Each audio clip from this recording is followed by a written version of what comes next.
తాడేపల్లి కోటలో ఉన్నటువంటి భారీ టీవీ పగిలినట్టుగా సమాచారం. జగన్మోహన్ రెడ్డి లాయర్లపై తీవ్ర ఆగ్రహం వ్యక్తం చేసినట్టుగా తెలుస్తూ ఉంది. తాను ఊహించని విధంగా సుప్రీంకోర్టు తీర్పు లేకపోవడంతో మీరు ఏం పీక్తున్నారని చెప్పి లాయర్లపై అరిచేసినట్టుగా తెలుస్తూ ఉంది.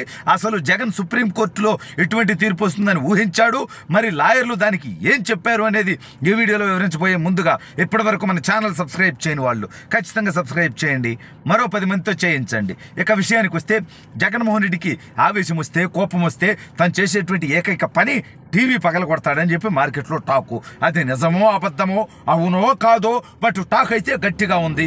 అవునా కాదా అనేది తాడేపల్లి వర్గాలు తేల్చి చెప్పాలి. అయితే నిన్న చంద్రబాబు నాయుడు గారి కేసు సుప్రీంకోర్టు ఏదైతే తీర్పిచ్చిందో, ఏది ఇద్దరు జడ్జిలు కూడా చెరో రకమైనటువంటి అభిప్రాయం ఇవ్వటం, దాంతో త్రిసభ్య ధర్మాసనానికి పంపించాలంటూ సీజే గారి ముందుకు ఈ జడ్జిలు ఇద్దరూ కలిసి పంపించడం జరిగిందో, దీనిపై జగన్మోహన్ రెడ్డి ఏం ఆశించాడంటే 17A అప్లికబుల్ కాదు, చంద్రబాబు నాయుడు గారిపై కేసు విచారణ కొనసాగించవచ్చు, ఎన్ని కేసులైనా పెట్టుకోవచ్చు, ఎన్ని రోజులైనా జైల్లో పెట్టుకోవచ్చు అనేటువంటి తీర్పు వస్తుందని జగన్మోహన్ రెడ్డి ఆశించాడు.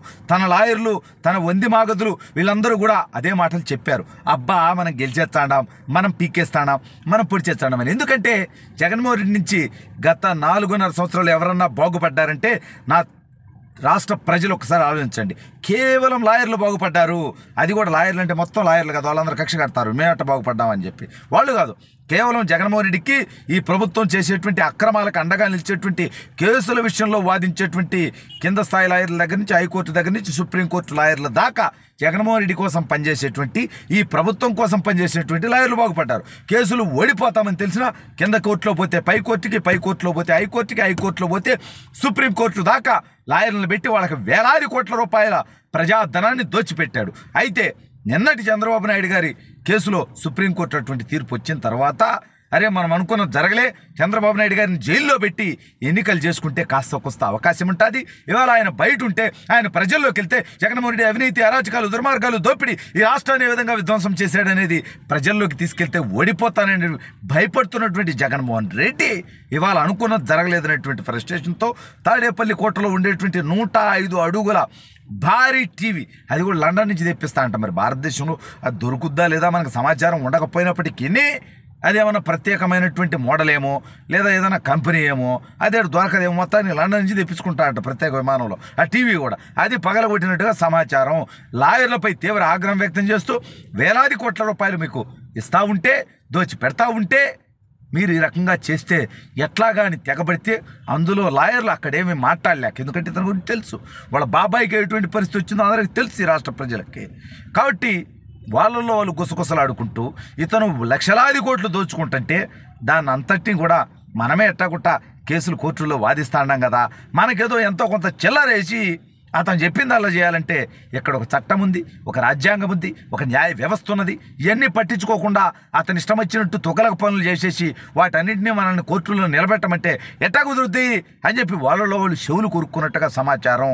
ఏది ఏమైనప్పటికీ ఇప్పుడు త్రిసభ్య ధర్మాసనానికి వెళ్ళిన తర్వాత కేసు ఖచ్చితంగా న్యాయ నిపుణుల అభిప్రాయం ప్రకారం ఈ కేసులో చంద్రబాబు నాయుడు గారికి అనుకూలంగానే 17A వర్తిస్తుందనే ఖచ్చితంగా తీర్పు వస్తుంది. న్యాయం లేట్ అవ్వచ్చు కానీ ఖచ్చితంగా న్యాయం జరుగుతుందనేటువంటి ఒక పాత నానుడు ఏదైతే ఉందో, ఆ ప్రకారంగా న్యాయస్థానాల్లో చంద్రబాబు నాయుడు గారికి న్యాయం జరుగుతుందని ప్రతి తెలుగుదేశం పార్టీ కార్యకర్త, నాయకుడు కూడా నమ్ముతా ఉన్నాడు. వ్యవస్థల మీద నమ్మకంతో. జగన్మోహన్ రెడ్డికి వ్యవస్థల మీద నమ్మకం ఉండదు. ఎందుకంటే తను బెయిల్ మీద బయట తిరుగుతూ న్యాయ వ్యవస్థను చంద్రబాబు నాయుడు గారు చెరబట్టారని, న్యాయ వ్యవస్థను ఆయన మేనేజ్ చేస్తున్నాడని తన పార్టీ వాళ్ళతో కారు కూతలు కూపిస్తాడు. ఇవాళ చంద్రబాబు నాయుడు గారు మేనేజ్ చేస్తే నీకు బెయిల్ ఎట్టు వచ్చింది, నువ్వు బయట ఎట్టు తిరుగుతాడవు, నీ కేసుల విచారణ ఎందుకు ఇంత నత్తనాడు కొని సాగుతూ ఉంది, ఈ కేసుల విచారణ చంద్రబాబు నాయుడు గారు ప్రభావితం చేసి నిన్ను జైలుకు పంపిస్తే ఈ రాష్ట్రానికి పట్టినటువంటి పేడ పొద్దనేటువంటి ఆలోచన రాష్ట్ర ప్రజలకు కూడా ఉంది. బట్ ఆయన చేయట్లేదే, ఎందుకంటే వ్యవస్థలను అట్లా మేనేజ్ చేసేటువంటి ప్రయత్నాలు నువ్వు చేస్తావు. ఆ రకంగానే నీ చేతుల వ్యవస్థలను చెరబెట్టి ప్రభుత్వ అధికారులతో, పోలీసులతో, ఐఏఎస్లతో, ఐపీఎస్లతో, నీ పార్టీ నాయకులతో, మంత్రులతో, పారిశ్రామికవేత్తలతో తప్పుడు పనులు చేపిస్తా ఉన్నావు, తప్పుడు మార్గంలో కేసులు పెట్టిస్తా ఉన్నావు, తప్పుడు మార్గంలో దోపిడీ చేస్తున్నావు. వీటన్నిటి మీద తెలుగుదేశం ప్రభుత్వం వచ్చిన తర్వాత విచారణ జరుగుతుంది.